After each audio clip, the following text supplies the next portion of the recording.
Hey neighbors, quick note about the previous episode. In the process of adding the audio clips that I had to add, there were some screw-ups with the initial intro where I talk about the website and TikTok and Instagram, and they have been fixed. So if you gave up on the episode, go back and re-download it, and you should get the untainted version. Thanks. Hello, neighbors. Before we get into the episode, just a couple quick things I'd like to mention. If you go to the podcast website, neighborontheleft.com, there's a whole bunch of things for you to check out there, including the contacts page, where you can see all of the social media links. And these days I do post a lot of stuff just about daily on Instagram, TikTok, and Facebook. A lot of interesting stuff there. If you stop by, please like, share, and follow if you would. Also on the website, there is the episodes section where you can download or stream any episode of the podcast going all the way back to the beginning. And of course, the blog section. I make a post for every episode of the podcast, and it includes all of the sources that I use. All right, let's start the episode. World War I wasn't supposed to happen. That is one of the most important things to understand about it. Europe didn't wake up one morning and collectively decide that it was time to feed an entire generation into machine guns and artillery fire and poison gas and mud and disease and mass graves. There was no single moment when every leader involved said, yes, this is the plan. Let's burn down the continent. Instead, there was an assassination, then an ultimatum, then a deadline, then an alliance obligation, then military mobilization, then another military mobilization, because once the first country starts moving troops, everyone has to decide whether waiting makes them vulnerable. Then came the assumptions. The war will be short. The other side will back down. Our allies will hold. Their allies will hesitate. We can escalate now and negotiate later. We can still control this. And by the time enough people realized they could not control it, millions were already dead. That is how history often works. It doesn't always arrive with trumpets. It doesn't announce itself with a title card. It cracks. One decision, one threat, one miscalculation, one leader convinced that retreat would look weak, one government certain that the other side understands the message, one military plan built around assumptions that turn out to be wrong, and then the crack spreads. And today we live in a world filled with cracks.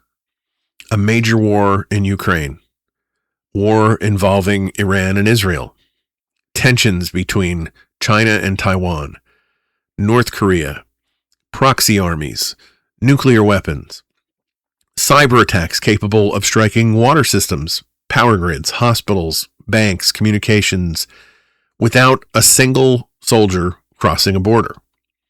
Artificial intelligence making information faster, warfare more automated, and mistakes harder to contain. Now, none of that means world war is inevitable. It doesn't mean one is likely. But it does mean the world has less room for error than a lot of people may realize. And in moments like this, leadership matters more. Not louder leadership, not more theatrical leadership, not leaders who confuse certainty with competence or aggression with strength. Leadership that understands history. Leadership that listens. Leadership that recognizes when the next step may be the one that can't be undone. Because world wars do not always begin when someone decides to start one. Sometimes they begin when enough people convince themselves that the next mistake will still be manageable. So my question today is this. What if today's world contains more opportunities for those kinds of mistakes than we have seen in decades? And do we have faith in the people who are there to keep it from happening.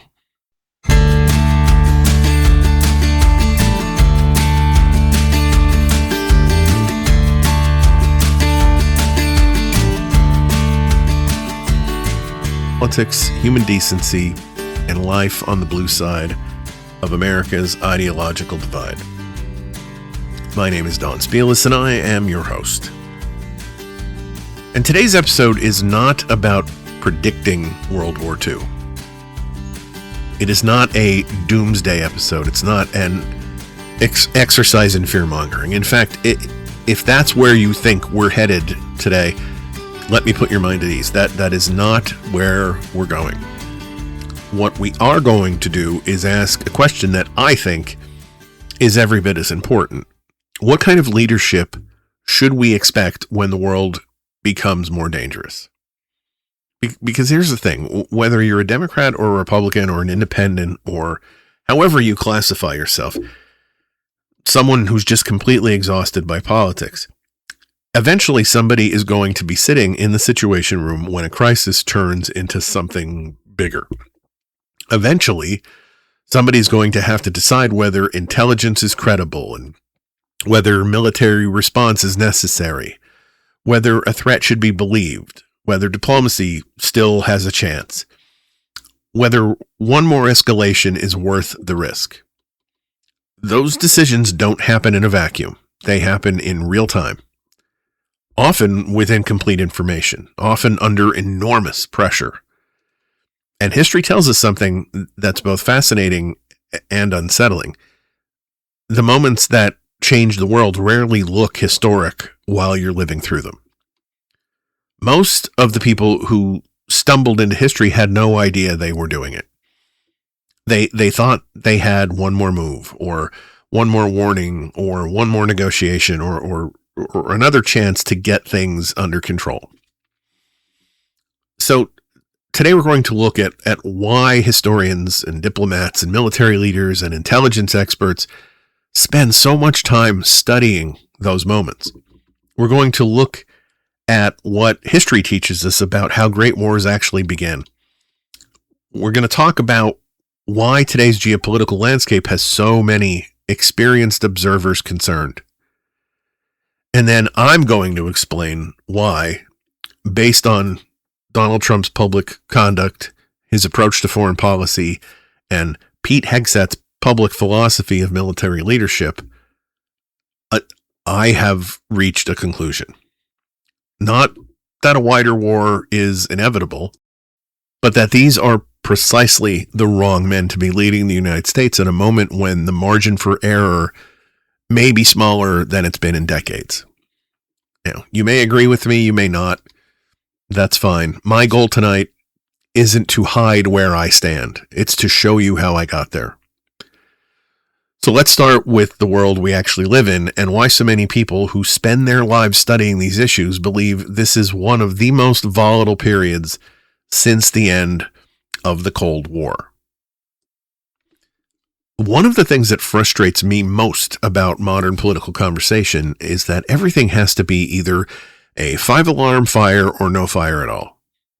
If someone says, the world feels unusually unstable right now, someone immediately responds, oh, so you think World War III is coming tomorrow? No, those aren't the only two choices. Imagine you live in Florida. The weather report says conditions are favorable for hurricanes. That doesn't mean a hurricane is coming to your house tomorrow afternoon. It means you'd be a fool to ignore the forecast. That's where I think we are right now. Not standing on the edge of inevitable catastrophe, standing in a period where the atmosphere has become volatile. And knowledgeable people who study these things for a living have been saying exactly that. Why? Because we don't just have one international crisis, we've got several. Let's start with Ukraine. Russia's invasion isn't simply a regional war anymore. It's become a prolonged conflict involving NATO support, advanced weapon systems, economic sanctions, intelligence sharing, cyber operations, and constant concern about escalation between the world's two largest nuclear alliances. Then, of course, there's Iran. For decades, conflict between Iran and Israel and the United States was largely fought through proxies. Now we've seen direct military confrontation, missile exchanges, strikes on strategic facilities, cyber operations, and a level of tension that would have been almost unthinkable just a few years ago. Then look east. China continues to increase military pressure around Taiwan. Every large-scale naval exercise, every aircraft incursion, every diplomatic confrontation, they carry the possibility, however remote, of an accident becoming something much larger. North Korea hasn't exactly become Switzerland. It continues expanding its missile capabilities while strengthening its relationships with Russia. Meanwhile, cyber warfare has become a normal part of international competition. And that's a phrase that can sound abstract until you remember what cyber warfare actually means. It doesn't just mean someone steals government emails. Today, it can mean disrupting hospitals, electrical grids, financial institutions, transportation networks, communication systems, or even the water treatment facilities that millions of Americans depend on every single day. A generation ago, if another country wanted to attack American infrastructure, they generally needed planes or missiles or ships or soldiers. Not today. Today, a keyboard can be enough. Then add something else, artificial intelligence.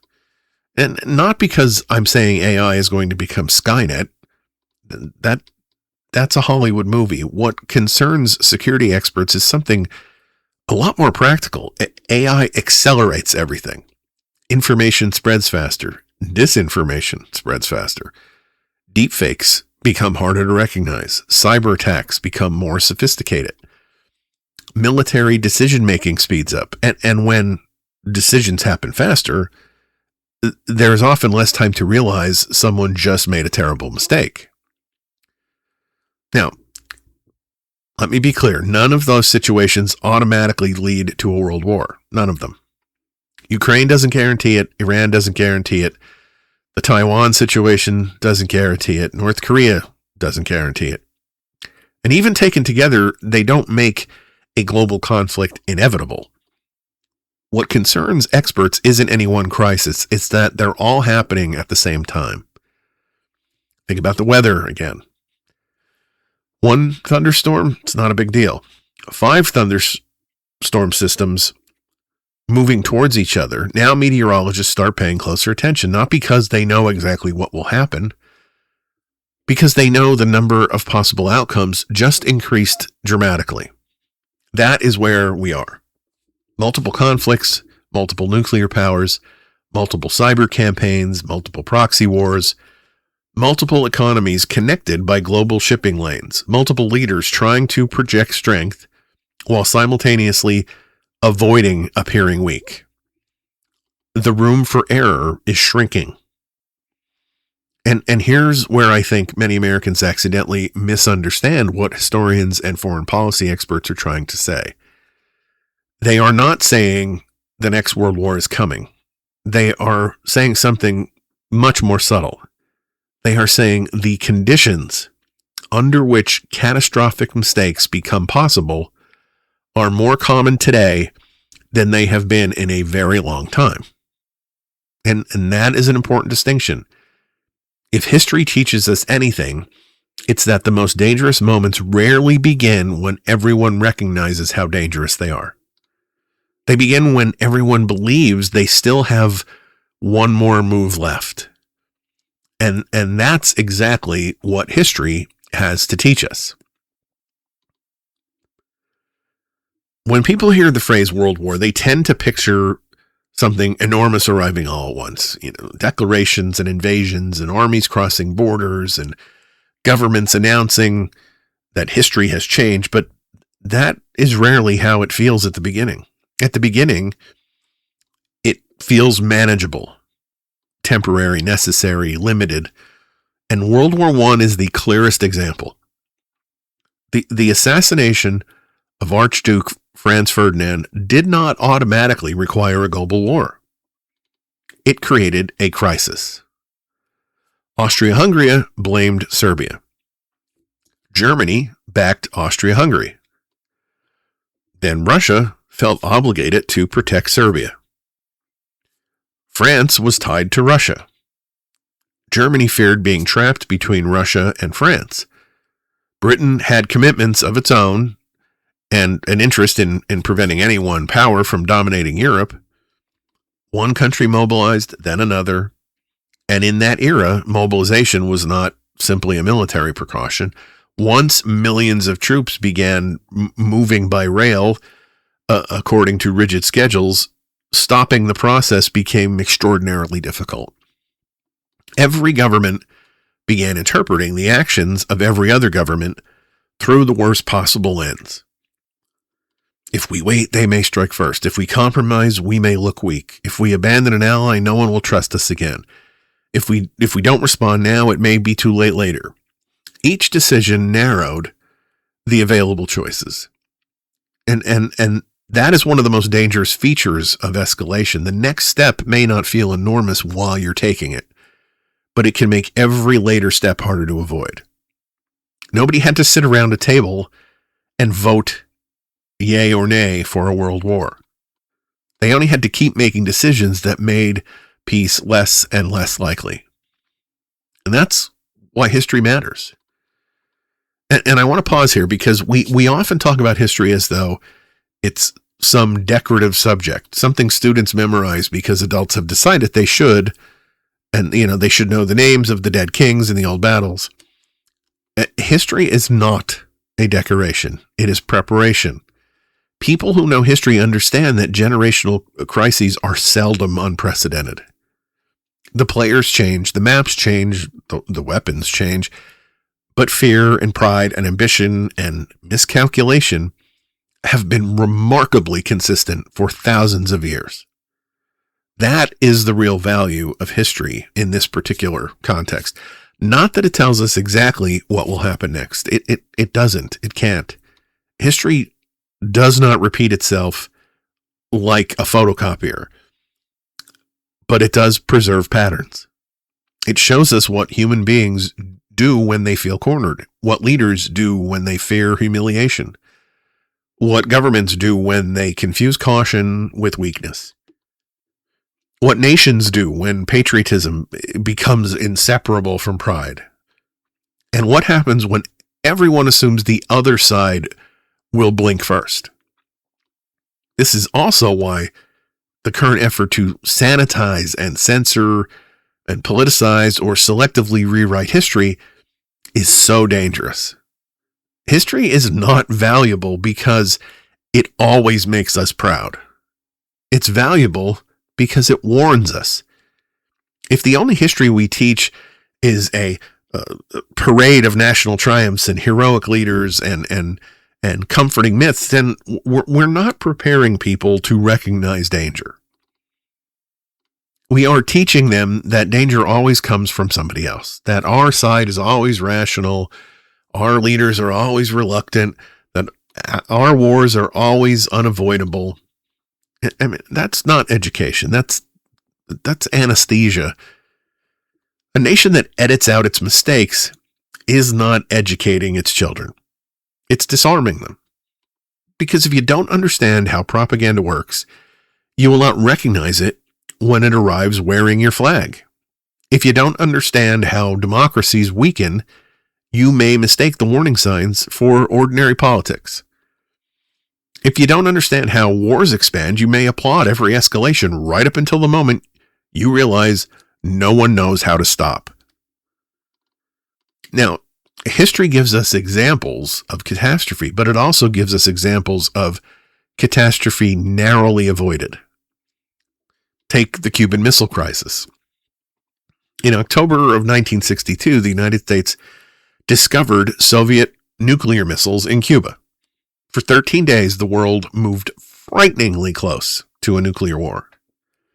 President John Kennedy faced enormous pressure to launch airstrikes or invade Cuba. Some military advisors believed that force was absolutely necessary. The Soviet Union was also operating under intense pressure, trying to avoid appearing weak while protecting its position. At one point, a Soviet submarine near Cuba was surrounded by American naval forces using practice depth charges to force it to the surface. The submarine crew believed war may have already begun, and they had a nuclear-tipped torpedo on board. Launching it required agreement among 3 senior officers. Now, according to the story, 2 reportedly favored launch. 1, Vasily Arkhipov, refused. 1 single man's restraint may have prevented a nuclear exchange. I mean, think about that. Not a grand speech, not a battlefield victory, just a refusal, a pause, a decision not to act while surrounded by fear and confusion and heat and exhaustion and incomplete information. Kennedy also resisted pressure for immediate military action, and he and Soviet leader Nikita Khrushchev eventually found a way to step back. Not because either side suddenly trusted the other, because both finally recognized that preserving pride was less important than preserving civilization. Then there was Able Archer in 1983. Able Archer was a NATO military exercise designed to simulate the procedures surrounding a nuclear conflict. To NATO, it was an exercise. But the Soviet Union was already deeply suspicious that the United States might use an exercise as cover for an actual first strike. Soviet forces increased their readiness. Aircraft were prepared. Nuclear units were placed on alert. The West didn't fully understand at the time just how seriously Moscow was taking this exercise. Again, the danger was not that one side deliberately chose nuclear war. The danger was that one side performed the simulation while the other side wondered whether it was watching the opening moves of the real thing. The exercise ended and the feared attack never came, but the episode later became a disturbing example of how completely one government can misunderstand the intentions of another. Then in 1995 came the Norwegian rocket incident. Scientists launched a research rocket from Norway to study northern lights. Russian radar detected it. Its flight path resembled one that could have been used by a submarine-launched nuclear missile. Russian warning systems alerted the government. For a time, the Russian Nuclear Command briefcase was reportedly activated for President Boris Yeltsin. Russian officials had only minutes to determine whether it was a scientific rocket or the beginning of a nuclear attack. And they waited and they watched. And then they concluded it was not a threat. Nothing happened. And that is precisely the point. Nothing happened because someone did not panic. Because someone questioned the first interpretation. Someone understood that the cost of being wrong was too high to let fear make a decision. These episodes reveal something that we don't celebrate nearly enough. The heroes of history are often the people who decide not to do something, decide not to escalate. The person who asked for another confirmation, the commander who refused to launch, the president who ignored the loudest voice in the room. The official who understood that appearing cautious for an hour was better than being catastrophically wrong forever. We're taught to admire decisiveness, and decisiveness has its place, but in a crisis, decisiveness without humility is just speed. And speed is not always your friend.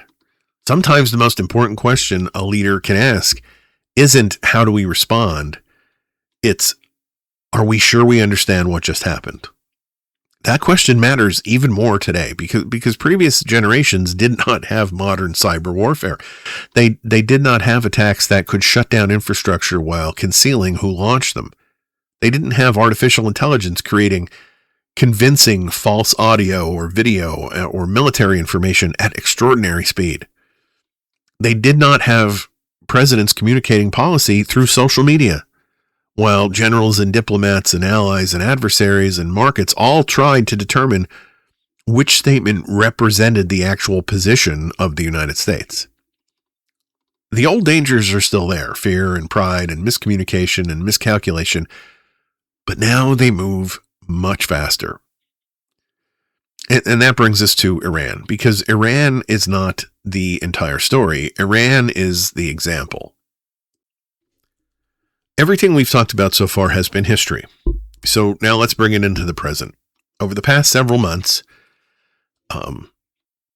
there's been a steady stream of stories coming out of the Middle East. There's Israeli airstrikes, Iranian missile strikes, American military involvement, talk of ceasefires, talk of negotiations, cyber attacks, warnings about the Strait of Hormuz, and drone strikes, and proxy militias. And it can feel like one more endless conflict in a region that's always in the news. But that's not why I'm talking about Iran today. I'm talking about Iran because it illustrates how modern conflicts don't stay neatly contained. So let me walk you through a hypothetical, not a prediction, just a possibility. Suppose Iran suffers another significant military strike. Maybe it's carried out by Israel, maybe it's carried out by us, maybe it's a joint. Iran now decides it has two choices. It can absorb the strike, or it can respond directly. Or it can respond indirectly. Now, historically, that's been Iran's preference. Instead of immediately attacking the United States head-on, it has frequently relied on proxy groups, organizations in Lebanon and Iraq and Syria and Yemen, groups that have their own agendas but also receive varying degrees of Iranian funding and weapons and training and support. Now imagine one of those groups launches a major attack against an American military installation. American service members are killed. The United States retaliates. Iran insists, hey, we weren't directly responsible. Washington says that that's a distinction that no longer matters. Now another strike follows and another. Already you can see how quickly responsibility has become blurred. Who started this round? Who's actually in control? Who gets to decide when it's over? Then imagine something else happens, a cyber attack. Maybe a water treatment facility, or an electrical grid, or a financial institution. Investigators begin to determine who was responsible. And, that is much harder than people realize. Unlike a missile launch, cyber attacks don't come with a return address.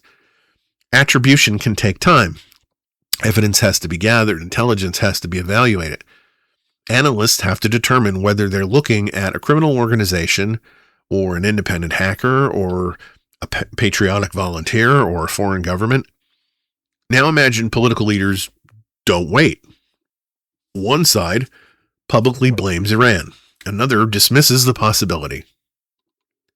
Intelligence agencies continue investigating while politicians begin arguing on television. Adversaries watch. Allies are watching. Markets watch. Nobody's completely certain which statements represent intelligence and which statements represent politics. And again, I'm not describing something that must happen. I'm describing why modern crises are so difficult to manage. So let's widen the picture. The Strait of Hormuz. Most Americans have heard the name. Many couldn't find it on a map before all this started, but its importance is hard to overstate.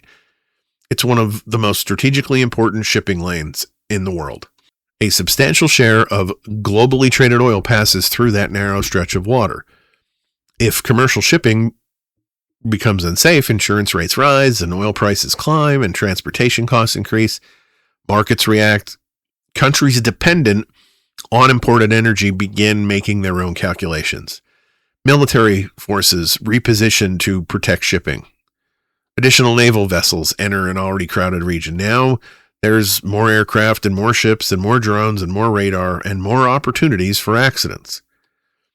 One misunderstanding between two naval commanders. One aircraft flying too close. One missile mistaken for another. One technical malfunction. One radar operator making the wrong call.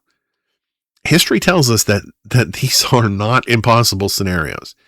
They're exactly the kinds of moments that make experienced military planners lose sleep. Then consider American allies.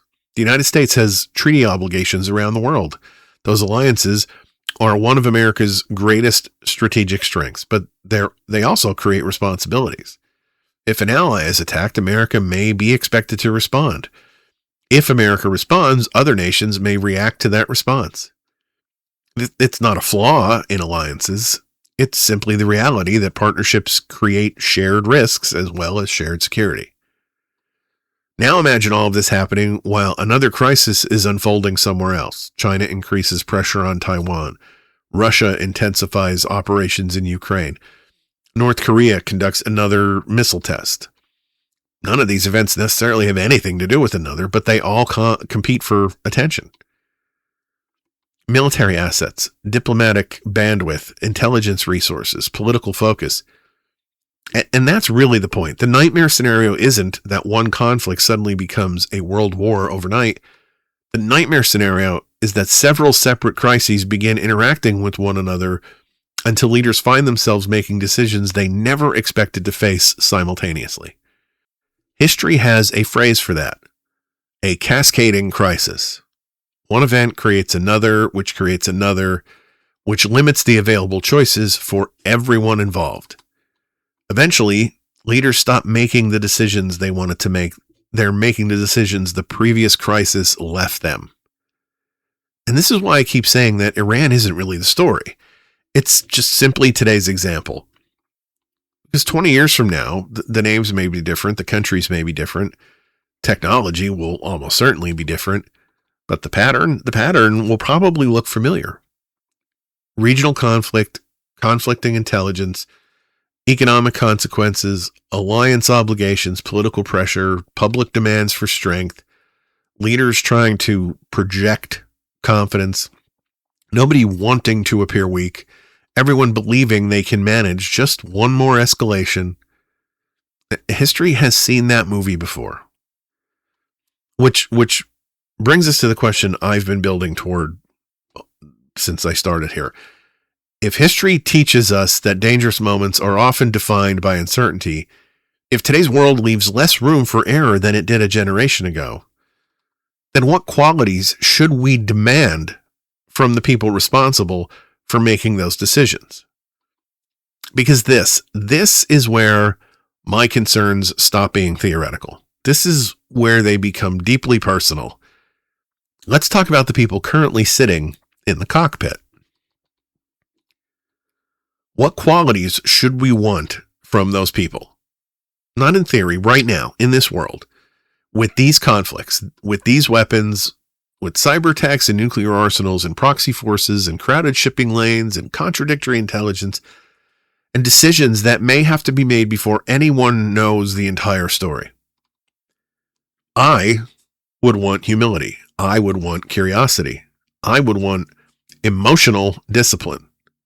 I would want someone who listens to intelligence, the professionals that provide it, military commanders, diplomats, allies, and experts who may tell them something they don't want to hear.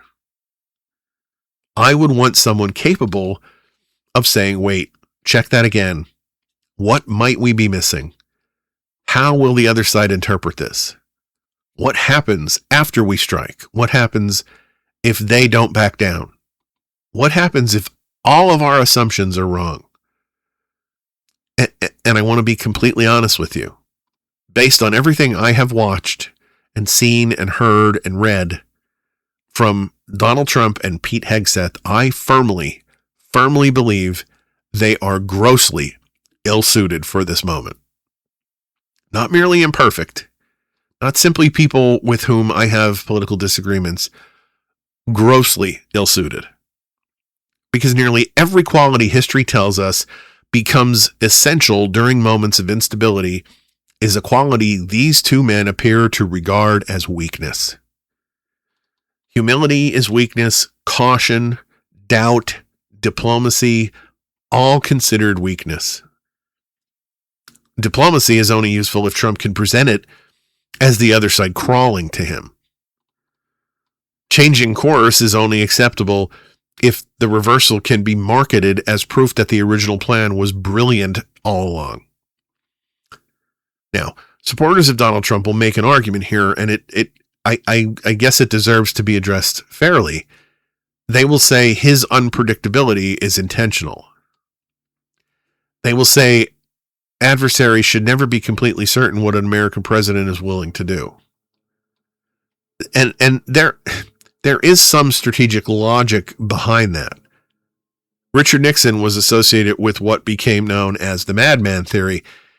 The basic idea was that if adversaries believed Nixon might be volatile enough to do something extreme, they would be more cautious.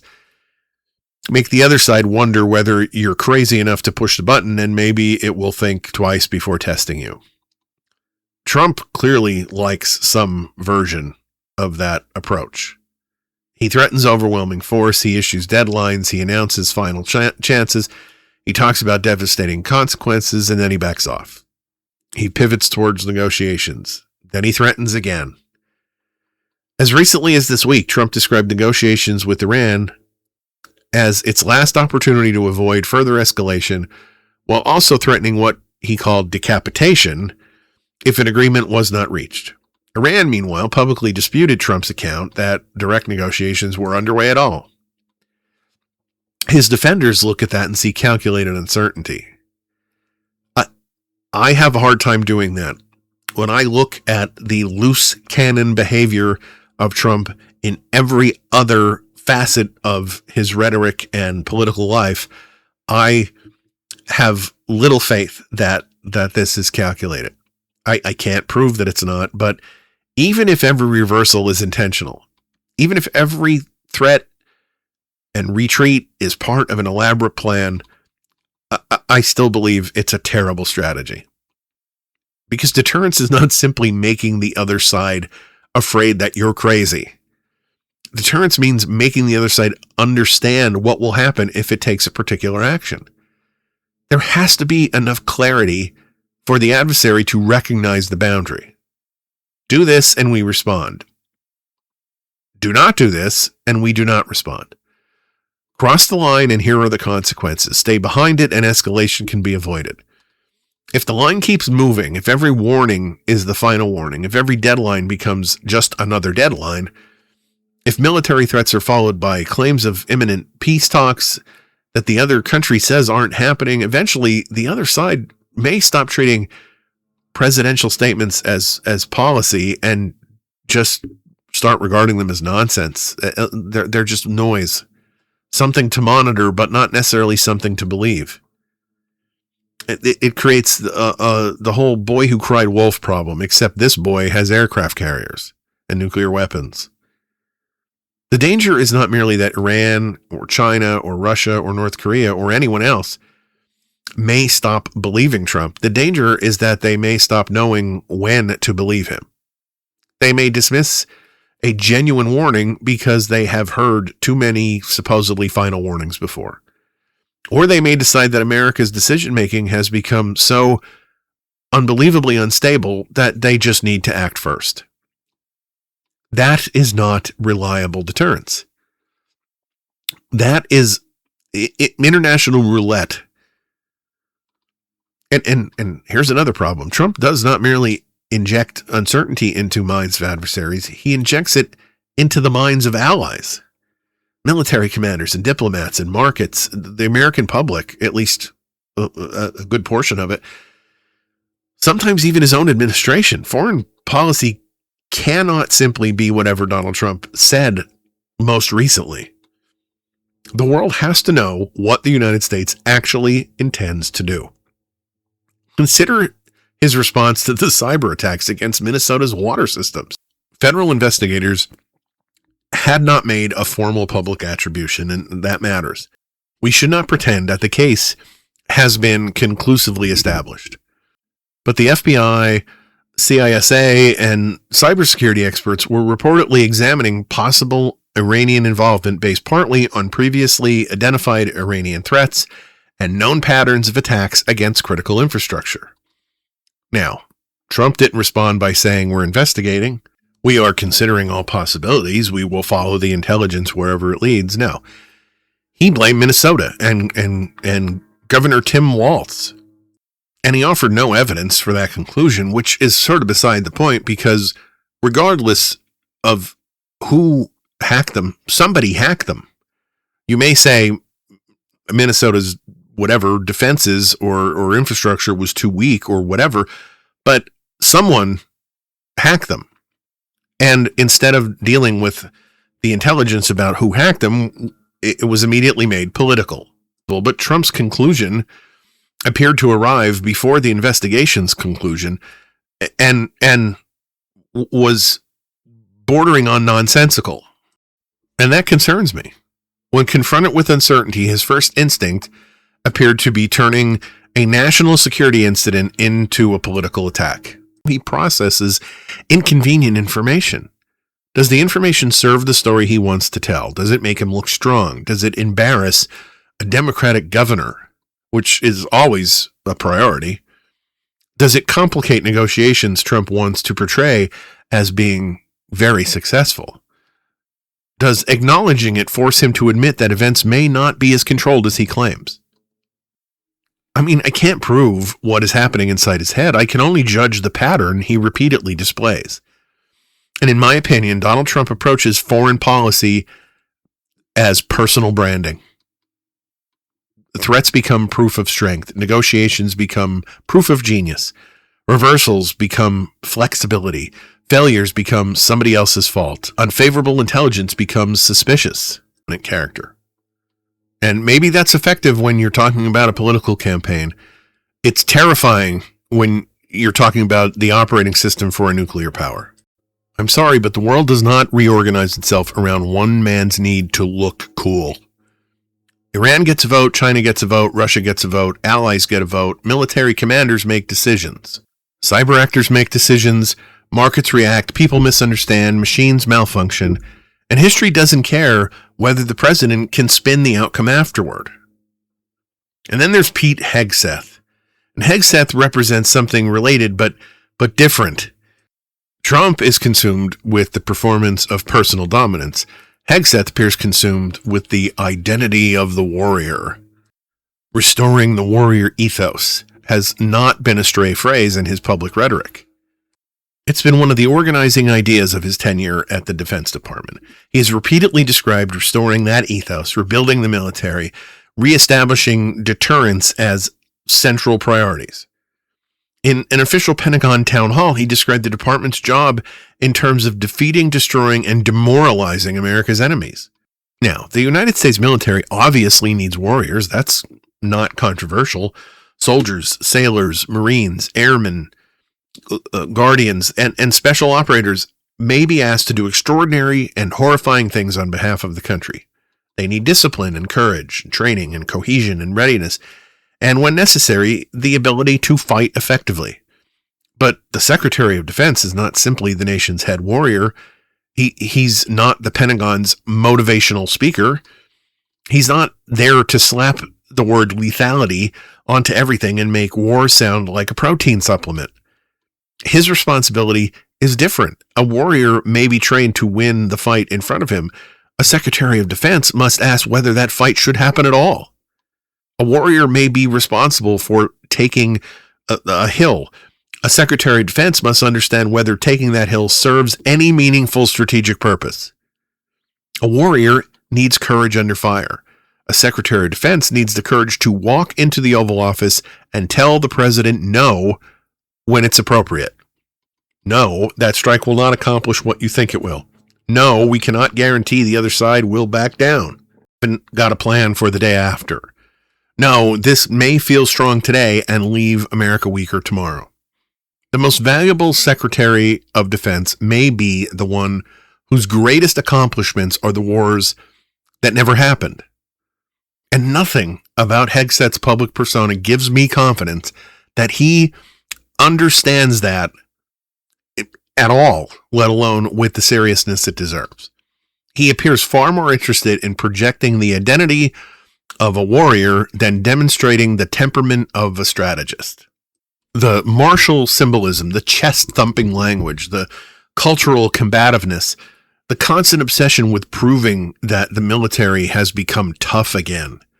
It all rests on the idea that aggression is authenticity and restraint is corruption. That the military was somehow made weak by concern for law and diversity and civilian protection and institutional norms or anything else that interferes with this fantasy of the uncomplicated warrior. But war is not uncomplicated.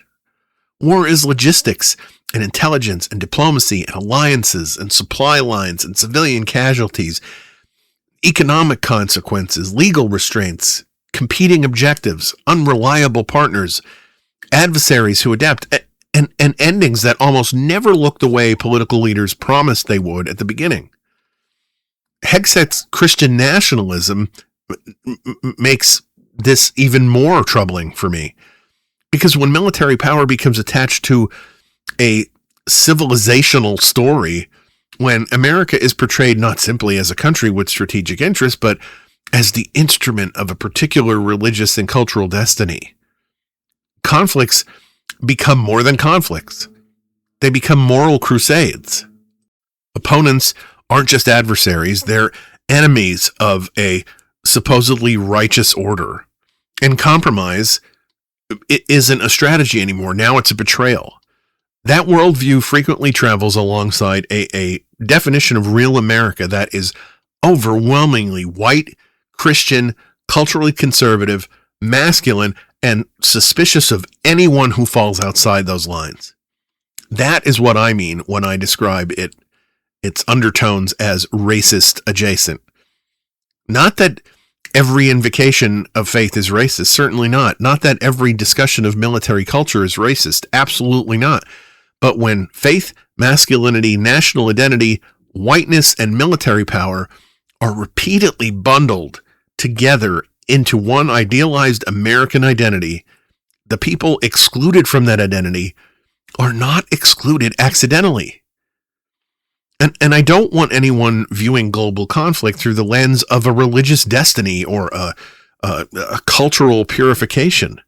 I want someone who views it through intelligence, history, law, strategy, human consequences, and a sober understanding that war is not a proving ground for your manhood. This is why Trump and Hegseth are such a dangerous combination in my view. Trump needs to look dominant. Hegseth wants America to perform dominance. Trump personalizes every conflict. Hegseth moralizes strength. Trump treats doubt as disloyalty. Hegseth treats restraint as weakness. One man wants the victory photograph, and the other one wants the warrior mythology. And neither has demonstrated the humility I would want from the people deciding whether thousands or perhaps millions of human beings live or die. That's where I stand. That's my opinion. And I'm not going to dilute it simply because some people believe objectivity requires pretending every conclusion is equally reasonable. I do not believe these men are suited for this moment. Hard stop. I believe the traits they celebrate are precisely the traits history tells us become the most dangerous when events begin moving faster than leaders can control them. Because the question is not whether Trump can order a strike. Of course he can. The question is whether he understands all the things that the strike may set in motion. The question is not whether Pete Hegseth can talk about warriors. The question is whether he understands that managing the world's most powerful military sometimes requires being the loudest voice against using it. Strength is not the willingness to start the next escalation. Sometimes strength is having enough discipline not to. And that brings me to the broader point, because yes, this episode is about Trump and it's about Hegseth, but it's not simply about them. I realize at this point that people are probably thinking this episode is really just about Donald Trump. And the honest answer is yes and no. Yes, because Donald Trump is the president and Pete Hegseth is the Secretary of Defense. They are not hypothetical figures. They are not warnings from a history book. They are the men currently occupying two of the most powerful positions on Earth during one of the most volatile international periods in decades. So yes, it's absolutely about them. I believe they are extraordinarily poor choices for this moment. I believe their public behavior reflects precisely on the wrong instincts. Vanity instead of humility, performance instead of discipline, ideology instead of curiosity, bravado instead of restraint, and certainty instead of the kind of skepticism that forces a leader to ask whether he may be wrong. But this is not simply about them, because someday the names will change. The offices will not. There will always be another president, another secretary of defense, another crisis, another intelligence briefing filled with incomplete information, another ally asking for help, another adversary testing a boundary, another military commander presenting options, another room full of people trying to determine whether the next decision will calm the situation or set it on fire. Every generation eventually places extraordinary power in the hands of ordinary human beings. Human beings with egos and blind spots, prejudices, ambitions, fears, and very different ideas about what strength looks like. Imagine your family is boarding an airplane headed straight into severe turbulence, the kind where the flight attendants are told to sit down and buckle in, the kind where the seatbelt sign isn't a suggestion for the rest of the plane. Which pilot do you want in the cockpit? Do you want the loudest one? Do you want the one who's bragging over the intercom about how nobody flies a plane better? The one insulting the weather service? The one who says the weather forecast is fake news? The one who fires the navigator because he doesn't like his suggestions? The one promising that the turbulence has already been defeated? Or do you want the comm pilot, the one who's checking the instruments, listening to aircraft traffic control, consulting the crew, adjusting course when evidence changes? Not because he's weak, not because he's a lesser pilot, because he understands that getting everyone home safely is more important than looking good. That's the standard. Humility, curiosity, restraint, respect for intelligence, the ability to change course, emotional discipline, patience, temperament. None of those qualities produce dramatic campaign commercials. No one sells hats that say, "I reconsidered after receiving better information." There is no cheering crowd for sentences like, "I listened to the experts and decided not to bomb anyone today." Restraint rarely looks cinematic, but history suggests that restraint has saved more lives than swagger ever has. We have created a political culture in which the performance of strength often matters so much more than the substance of the judgment. A leader who pounds the table looks powerful. A leader who pauses looks uncertain. Someone who threatens war looks decisive. Someone who asks more questions looks weak. But sometimes the uncertainty is honesty. Sometimes the pause is wisdom. Sometimes refusing to escalate is the most courageous decision available. And sometimes the loudest person in the room is simply the person least aware of what he doesn't understand. That matters beyond Trump and beyond Pete Hegseth. It matters because democracies choose people who eventually sit in those rooms. We don't get to wait until the missile warning appears. We don't get to begin evaluating temperament after the first retaliation. We have to consider it before the crisis, before the emergency meeting, before one mistake narrows all the other choices that follow. We should be asking more of our leaders than whether they appear tough. We should be asking whether they know history, whether they respect intelligence, whether they can hear bad news without having a tantrum and punishing the messenger, whether they can understand what military power is and how it has limits, whether they can distinguish national interest from personal pride, whether they can admit uncertainty without experiencing it as humiliation, whether they care more about preventing an unnecessary war than claiming another personal victory. When the margin for error becomes this small, temperament is not a personality issue anymore. It's not a matter of style. It's a matter of national security. And that's why this episode can't just simply end with, I don't like Donald Trump, or I don't trust Pete Hegseth. And those things are both true, but they're not enough.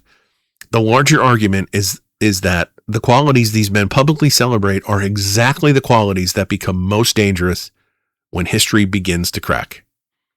And history always gives us opportunities to recognize those cracks. The question is simply whether we are willing to see them before they spread. So no, world wars do not usually begin because somebody sits down and says, you know what, let's start a world war. They begin because enough people convince themselves that the next step is still manageable. One more warning, one more strike, one more retaliation, one more show of force, one more gamble, one more leader certain that the other side will back down first. And then, eventually, there are no easy steps left. This is why history matters. History is not a museum. It's not a warehouse full of old dates and dead generals and dusty maps. It's a survival manual. It tells us what people do under pressure. It shows us how fear becomes policy, how pride becomes strategy, how propaganda becomes permission, how miscalculation can become catastrophe. And every generation gets to decide whether it's going to study those lessons or just repeat them. I never wanted this episode to be about claiming World War III is going to happen and it's inevitable. It's not. It was never about saying Donald Trump or Pete Hegseth will definitely cause one. I can't know that. It was about asking whether their public conduct demonstrates the judgment, humility, discipline, and restraint required for a moment in which mistakes can carry extraordinary consequences. My answer is no, not remotely. I believe Donald Trump is too consumed with dominance and image and personal vindication to inspire confidence in a crisis where acknowledging uncertainty can save lives. I believe that Pete Hegseth is far too enamored with the mythology of the warrior and too dismissive of restraint to inspire confidence in a job where the most important victory may be the war that never begins. And I believe that this combination is profoundly dangerous in a world already crowded with crises. We spend a lot of time asking whether our leaders are strong enough to win wars. Maybe the more important question is whether they are wise enough to keep us out of one, whether they are disciplined enough to wait, secure enough to listen, humble enough to question their own assumptions, and courageous enough to walk away from applause when the alternative is unnecessary bloodshed. Because history remembers the wars that should never have happened.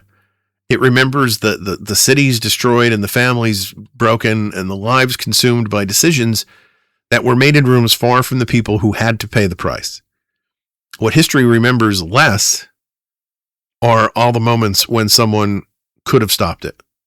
The warnings that were ignored, the doubt that were dismissed, the intelligence that was politicized, the final chance treated like weakness, the leader who wanted to look strong more than he wanted to be right. The world has less room for error than many of us realize, and that means the character of the people making those decisions matters more than ever. Not their performance, not their slogans, not their costume of toughness, their judgment, their temperament, their ability to understand that power is not proven by how quickly you use it. Sometimes power is proven by recognizing the moment when using it would be the greatest mistake of all. All right, everyone. Thank you so much for taking the time to download and listen to this episode of Your Neighbor on the Left.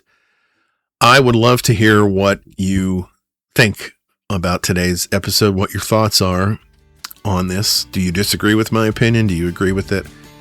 You can use social media or the email address. I mentioned those both at the beginning of the episode. Reach out to the podcast and let me know what you think about this or about any topic. I will be back on Friday with another installment of Back Porch Files. So between now and then, do me a favor, stay engaged, stay stay kind, and have the kind of week you'd wish for others.